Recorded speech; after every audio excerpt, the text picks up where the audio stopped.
नमस्कार मित्रों, मैं पंडित कैलाश चंद्र जोशी आपका स्वागत करता हूं अपने चैनल पर। मित्रों, आज मैं फिर से एक अपने सनातन संस्कृति का जो उत्तम पावन पर्व है रक्षाबंधन, उस पर आपसे चर्चा करने वाला हूं। मित्रों, यदि आप मेरे चैनल पर पहली बार जुड़े हैं, कृपया मेरे चैनल को सब्सक्राइब करें। आइए रक्षाबंधन पर चर्चा करते हैं।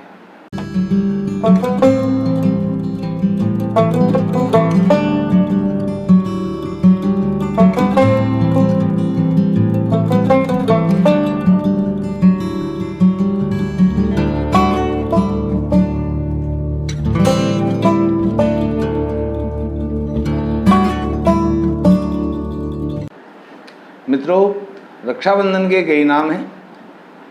मुख्य रूप से रक्षाबंधन के नाम से यह त्यौहार जाना जाता है, लेकिन इसको श्रावणी उपाकर्म भी कहते हैं। श्रावणी उपाकर्म अर्थात यजुर्वेदी जो लोग हैं उन लोगों का उपाकर्म संस्कार भी यह होता है। इस दिन यजुर्वेदी लोग यज्ञोपवीत जनेऊ धारण भी करते हैं, क्योंकि इसको यजुर्वेदी उपाकर्म इसलिए कहा जाता है क्योंकि जो सामवेदी लोग हैं उनका उपाकर्म अन्यत्र होता है, दूसरी तिथि में होता है, दूसरे दिन होता है। जो श्रावण मास है, इसकी जो पूर्णमासी है, इस दिन श्रावणी पर्व मनाया जाता है। विशेषकर श्रवण नक्षत्र श्रावणी के दिन पड़ता है और श्रवण नक्षत्र पूर्णमासी को स्पर्श करता है। जो श्रवण नक्षत्र है इसके स्वामी चंद्रमा हैं और श्रवण नक्षत्र कुंभ राशि में पड़ता है और कुंभ राशि के स्वामी शनि हैं। जो चंद्रमा श्रवण नक्षत्र में पड़ते हैं तो इसलिए चंद्रमा की नक्षत्रों में विशेष महत्ता है। जैसे श्रीमद् भगवद गीता में भगवान श्री कृष्ण कहते हैं, नक्षत्राणाम अहम शशि, नक्षत्रों में मैं शशि हूँ, चंद्रमा हूँ। अर्थात जितने भी नक्षत्र हैं, 27 नक्षत्र सभी चंद्रमा से बने हुए हैं। चंद्रमा की गति पर उनका निर्माण होता है, निर्मित होते हैं। इस प्रकार से जितने भी नवग्रह हैं चंद्रमा सहित, सभी नवग्रहों को, प्रत्येक ग्रह को 3-3 राशियों का अधिपति स्वामी बनाया गया है। उसमें से 3 नक्षत्र चंद्रमा के पास भी हैं, जिनके स्वामी चंद्रमा हैं। रोहिणी नक्षत्र, जिसमें चंद्रमा उच्च के होते हैं। उसके बाद रोहिणी नक्षत्र वृष राशि में पड़ता है और इसी नक्षत्र में भगवान श्री कृष्ण का अवतरण हुआ था। भगवान श्री कृष्ण उच्च का उनका चंद्रमा था जन्म पत्र में। और उसके बाद हस्त नक्षत्र कन्या राशि में बढ़ता है। हस्त नक्षत्र में भी चंद्रमा को बहुत शुभ माना गया है। और उसके बाद मकर राशि में श्रवण नक्षत्र। तो इस प्रकार से इन 3 नक्षत्रों में जो भी कार्य किए जाते हैं वो बहुत शुभ, लाभदायक, पुण्यकारक, पुण्य फलदायी माने गए हैं। इस प्रकार से इस दिन मुख्य रूप से तो रक्षा बांधी जाती है। हाथ पर सीधे हाथ की कलाई पर मणिबंध पर रक्षा सूत्र बांधा जाता है, राखी भी इसको कहते हैं। और जो जितने भी सनातनी लोग हैं वह इस दिन यज्ञोपवीत जनेऊ धारण भी करते हैं, प्रतिष्ठा पूर्वक उसकी प्रतिष्ठा करते हुए। अब ये जो रक्षाबंधन का त्यौहार है, पर्व है, इसको मनाने के वैदिक कारण भी हैं, वैज्ञानिक कारण भी हैं और आध्यात्मिक कारण भी हैं। उनके हेतु यहाँ पर हैं।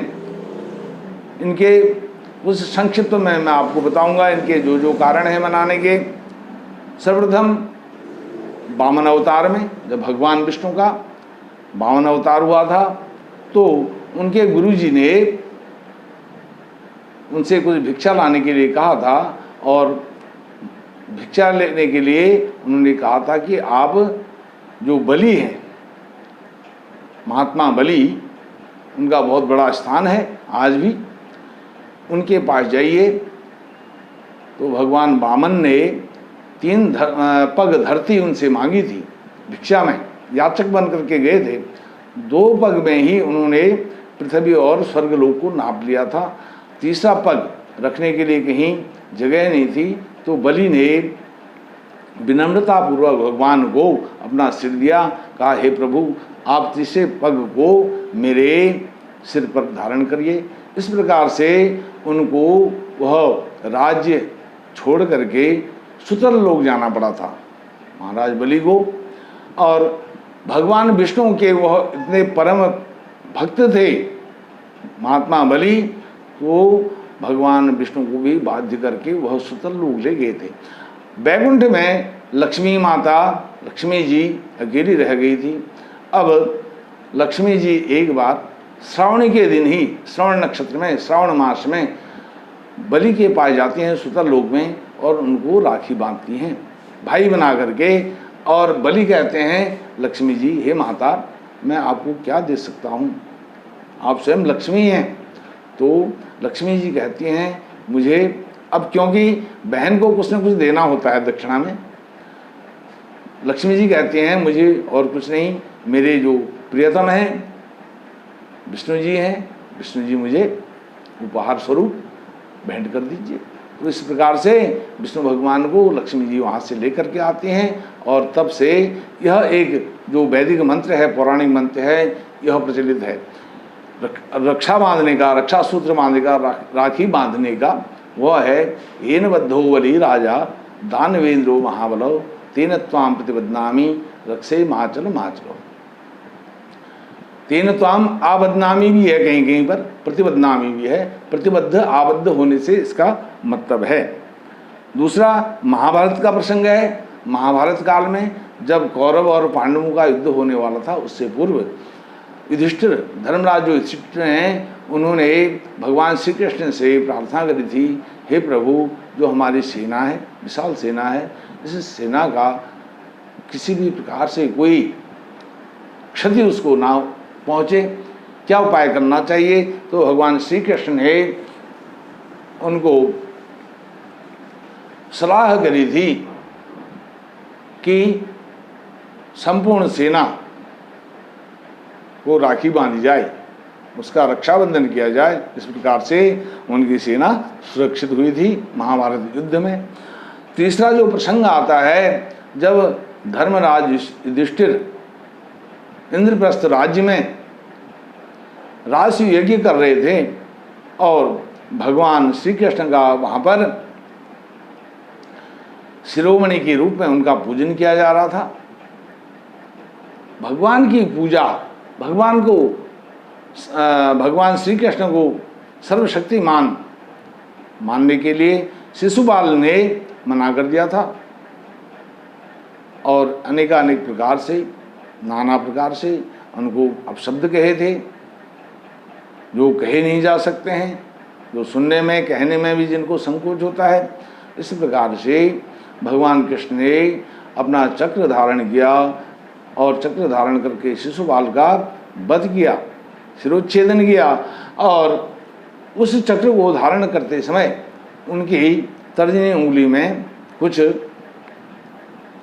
चोट आ गई थी, रक्तस्राव होने लगा था। उस रक्तस्राव को रोकने के लिए जो महासती द्रौपदी हैं, उन्होंने अपने जो साड़ी का पल्लू है उसको फाड़ करके, चीर करके उसमें से कुछ टुकड़ा निकाल करके उनकी उंगली पर पट्टी करी थी। तो उन्होंने वचन दिया था, द्रौपदी मैं इस जो तुमने मेरे हाथ पर कपड़ा बांधा है उंगली पर, इसका आपको मैं आपकी सुरक्षा करूँगा, आपकी रक्षा करूँगा हर किसी प्रकार से। तो वह दिन भी श्रावणी का दिन था, श्रवण नक्षत्र का, श्रावण मास का दिन था। और जब भगवान श्री कृष्ण से युधिष्ठिर महाराज ने कहा था रक्षाबंधन के लिए, वह दिन भी श्रावणी का दिन था। इस प्रकार से एक समय देवासुर संग्राम में इंद्र युद्ध के लिए, संग्राम के लिए, सम्रांगण के लिए जाने वाले थे। जो इंद्राणी हैं शची, उन्होंने इंद्र की कलाई पर, मणिबंध पर रक्षा सूत्र बांधा था विजय की कामना करते हुए, और उस देवासुर संग्राम में देवेंद्र इंद्र को विजय प्राप्त हुई थी। इस प्रकार से अनेक पौराणिक कथानक प्रसंग मिलते हैं। और जो यह सची का प्रसंग मैंने आपको बताया, सची और इंद्र का प्रसंग बताया, इंद्र के कलाई पर रक्षा बांधने का, रक्षा सूत्र बांधने का, यह भविष्य पुराण में यह प्रसंग मिलता है। और उसके बाद यह धीरे धीरे जो हमारी आर्यावर्त की, भारतवर्ष की जो महिलाएं हैं, इन्होंने इसको कालांतर में इस तरह से अपनाया, अपने भाइयों की कलाई पर बांध करके भाइयों के दीर्घायु जीवन की कामना करते हुए, जीवेम शरदशतम की उक्ति को चरितार्थ करते हुए, और भाई जीवित रहेंगे तो बहन की सुरक्षा स्वतः हो जाएगी। इस प्रकार से अभी हाल में ही सन 1965 में जब भारत और पाकिस्तान का युद्ध हो रहा था, श्रीमान स्वर्गीय लाल बहादुर शास्त्री जी हमारे देश के प्रधानमंत्री थे।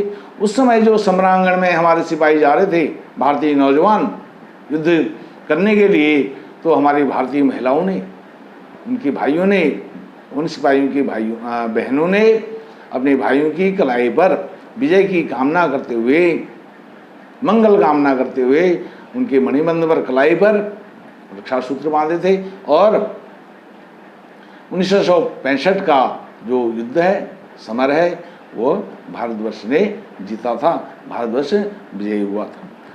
इस प्रकार से अब एक कालांतर में इस प्रकार से परिवर्तित होकर के रह गया है। अब इसमें एक तथ्य और है, जो यज्ञोपवीत धारण करने का, यज्ञोपवीत इस दिन धारण किया जाता है, क्योंकि प्राचीन काल से ही यह एक यज्ञोपवीत धारण करने की का दिन है, समय है। क्योंकि श्रवण नक्षत्र जो है, श्रवण नक्षत्र वो उसके स्वामी चंद्रमा हैं। चंद्रमा वैसे देखा जाए तो सारे राशियों के स्वामी हैं, सारे नक्षत्रों के स्वामी हैं, लेकिन अन्य ग्रह 8 ग्रहों के साथ कोई अन्याय ना हो, उनका अपमान ना हो, प्रत्येक ग्रह को 3-3 नक्षत्र दिए गए हैं। रोहिणी, हस्त और श्रवण नक्षत्र चंद्रमा ने अपने पास रखे हैं। वृक, कन्या, मकर, ये 3 जो राशियां हैं, वृक, कन्या, मकर, इनमें ये तीनों नक्षत्र पड़ते हैं। वृक, कन्या, मकर जो मित्र राशियों की स्वामी में आते हैं। और चंद्रमा जहाँ भी रहते हैं अपने गोचर में, वहाँ वह शुभ फल प्राप्त कराते हैं। इसलिए चंद्रबल, हर व्यक्ति का कोई भी शुभ कार्य होता है उसमें चंद्रबल देखा जाता है। इस प्रकार जो इस बार की श्रावणी उपाकर्म रक्षाबंधन होने वाला है, 3 अगस्त को आएगा। 3 अगस्त के दिन 26 मिनट कहना चाहिए, प्रातः 9:26 तक उत्तराषाढ़ा नक्षत्र है। और जब तक उत्तराषाढ़ा नक्षत्र है तब तक भद्रा का वास है। भद्रा, वृष्टिकरण को भद्रा कहा गया है। भद्रा को हमेशा शुभ कार्यों में वर्जित माना गया है, वह ठीक नहीं माना गया है उसको, भद्रा को। लेकिन जब मकर राशि की भद्रा होती है, वो उसका वास पाताल में होता है। और भद्रा का एक साधारण सा नियम है कि भद्रा जहाँ होगी वहाँ अपना प्रभाव दिखाएगी।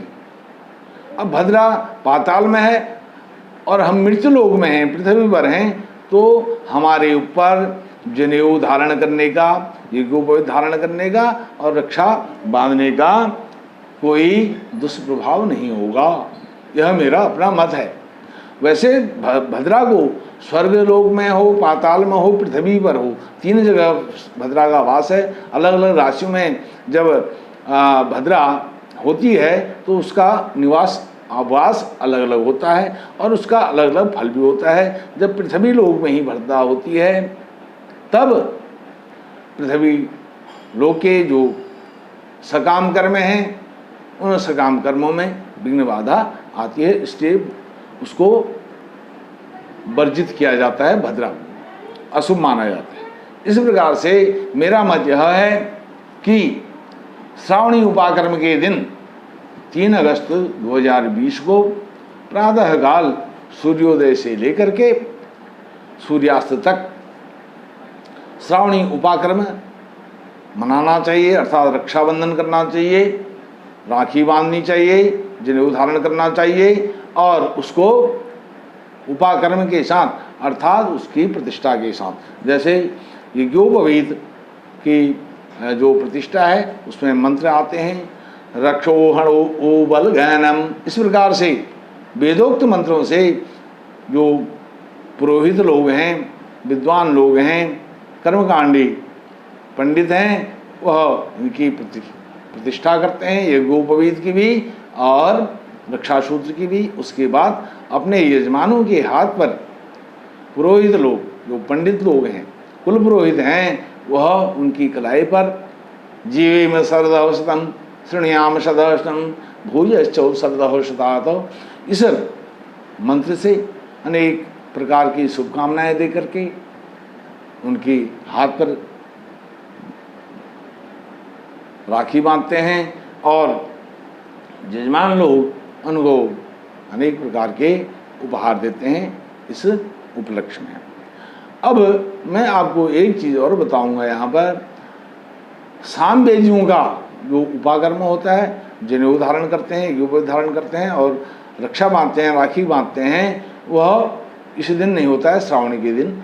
वह भाद्र शुक्ल पक्ष की तृतीया, उसको हरताली तृतीया भी कहते हैं, हरताली मनाते हैं वो, जिसे हम रक्षाबंधन कहते हैं, श्रावणी उनका हरताली होता है। हरताली तृतीया सामवेदियों का उपाकर्म होता है और हरताली तृतीया जो होती है हस्त नक्षत्र में होती है। जैसे मैंने बताया रोहिणी नक्षत्र में चंद्रमा उच्च के होते हैं और वृष राशि में होते हैं, हस्त नक्षत्र में चंद्रमा कन्या राशि के होते हैं, श्रवण नक्षत्र में मकर के होते हैं, वृक कन्या मकर, यह 3 जो राशियां हैं परम मित्र राशियां हैं। इन राशियों में जब चंद्रमा होता है वो परम, और इन नक्षत्र में होता है वो परम शुभ योग संयोग माना जाता है। इस प्रकार से भाद्र शुक्ल तृतीया को हरताली मनाया जाता है, यज्ञोपवीत उनका होता है और मंत्र वही होता है रक्षा धारण करने का। एन बद्धो वरी राजा दानवेंद्रो महाबलो तेन त्वाम प्रतिबदनामी आबदनामी रक्षे माचल माचलो। अच्छा, अब इस त्योहार के दिन, श्रावणी के दिन, अनेक स्थानों पर, विशेषकर हमारे जो पर्वतीय अंचल हैं, पर्वतीय संस्कृति है, वहाँ पर भी अनेक उत्सव होते हैं, मेले होते हैं और एक बहुत दिव्य और भव्य मेला होता है उत्तराखंड में, अल्मोड़ा, चंपावत, पिथौरागढ़ जिले के बिल्कुल सीमा पर, अल्मोड़ा, चंपावत, पिथौरागढ़, नैनीताल, इन 4 जिलों का वह सीमावर्ती जगह है। उस जगह का नाम है देवी धुरा। देवी धुरा में माँ बाराही का शक्तिपीठ है, बाराही का शक्तिपीठ, माँ बाराही का शक्तिपीठ है देवी धुरा, और वहाँ से हिमालय के बिल्कुल दर्शन होते हैं। वहाँ पर बग्वाल मेले के रूप में, बग्वाल मेले के नाम से यह श्रावणी पूर्णमासी को यह मेला मनाया जाता है। पहले जैसे मुझे ज्ञात है, लोग बताते हैं वहाँ एक दूसरे को पत्थर मारने का, पथराव करने का एक रिवाज है, परंपरा है, मर्यादा है। और अपने को पत्थर की चोट ना लगे उसको रोकने के लिए, अपने को सुरक्षित करने के लिए एक ढाल की तरह से एक कुछ डलिया जैसी बनाई जाती है, उसको हाथ पे लिया जाता है और दूसरे को पत्थर मारते हैं, वो दूसरा भी इसी प्रकार से अपने को सुरक्षित करते हैं। लेकिन आज तक जो हमने सुना है, देखा है, उसमें किसी को कोई मरमाहत नहीं हुआ है, चोट नहीं हुई है, चोट नहीं आई है इस प्रकार से। और उस बग्वाल मेले का दूरदर्शन DD1 सीधा प्रसारण भी करता है। अब इस बार करेगा कि नहीं करेगा वह एक अलग विषय है, क्योंकि इस समय संक्रमण वाली बीमारी चल रही है। यह जो देवी धुरा है, इसके पास में एक ढोली गांव नामक गांव है। ढोली गांव में चौथानी पंडित रहते हैं, लोहनी और पांडे लोग रहते हैं। और ढोली गांव में के पास यह स्थित है। और देवी धुरा जो है शक्ति पीठ माँ बाराही का जो दिव्य भव्य स्थान है, वहीं पर एक संस्कृत पाठशाला भी है। वहाँ पर जहाँ तक मेरे को ज्ञात है, आचार्य तक की शिक्षा वहाँ पर दी जाती है। वहाँ बहुत दूर दूर से, सुदूर से लोग आते हैं, बच्चे आते हैं और अध्ययन करते हैं और वहाँ से अध्ययन करके आगे जाते हैं। बहुत अच्छे उच्च कोटि के वह विद्वान बनते हैं, आगे अध्यापन करते हैं। इस प्रकार से यह सारी चर्चा है रक्षाबंधन यज्ञोपवीत धारण को लेकर के, श्रावणी उपाकर्म कैसे मनाया जाता है। और इसी दिन एक महत्वपूर्ण यह दिन है। इसी दिन जो ब्रह्म विद्या गायत्री जी हैं, उनका भी जन्म दिवस होता है, जयंती मनाई जाती है श्रावणी के दिन। जो हम गायत्री जप करते हैं, इनका भी जन्मदिन, जन्म दिवस, जयंती कुछ भी हम कहें मनाया जाता है। वैसे गायत्री जयंती के विषय में कई मतभेद हैं। कोई ज्येष्ठ शुक्ल पक्ष दशमी एकादशी को भी इस तिथि को बताते हैं। और कहीं कहीं पर उल्लेख आता है जो विजयादशमी होती है उस दिन भी होता है। और कहीं कहीं ऐसा है गंगा दशहरा, जैसे ज्येष्ठ शुक्ल पक्ष एकादशी। तो लेकिन जो सर्वसम्मति है, अधिकतर लोगों का मत है इसी विषय में है कि श्रावणी के दिन, श्रावण शुक्ल पक्ष पौर्णमासी के दिन ही गायत्री जयंती मनाई जाती है। और इसी दिन एक और चीज़ होती है, श्रावणी के दिन संस्कृत दिवस भी मनाया जाता है। जो हमारी संस्कृत भाषा है, वैदिक भाषा है, दैवी भाषा है, दैवी और वैदिक दोनों इसको सम्मान दिया गया है। और देवनागरी लिपि यह हमारी सर्वोत्कृष्ट भाषा, सभी भाषाओं की जननी, प्राचीनतम, जब से यह ब्रह्मांड का निर्माण हुआ है, यह यूनिवर्सल है, तब से यह भाषा है। इस भाषा को किसने लिखा, किसने इसका आविष्कार किया, इसमें कई मत हैं। लेकिन जो सर्वमान्य मत है वह जो महाराज पाणिनि हुए, पाणिनि ने संस्कृत भाषा का आविष्कार किया। उसके जो स्वर हैं, व्यंजन हैं, उनका आविष्कार करके संस्कृत के व्याकरण की रचना करी।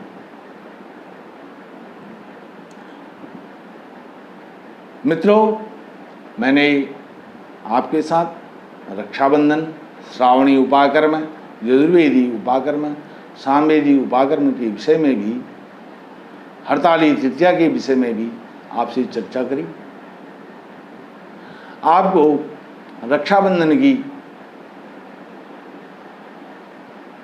दिल की अनंत गहराइयों से शुभकामनाएं देते हुए मैं आपसे कहूँगा कि मेरी इस वीडियो को लाइक करें, शेयर करें। आपका बहुत बहुत धन्यवाद।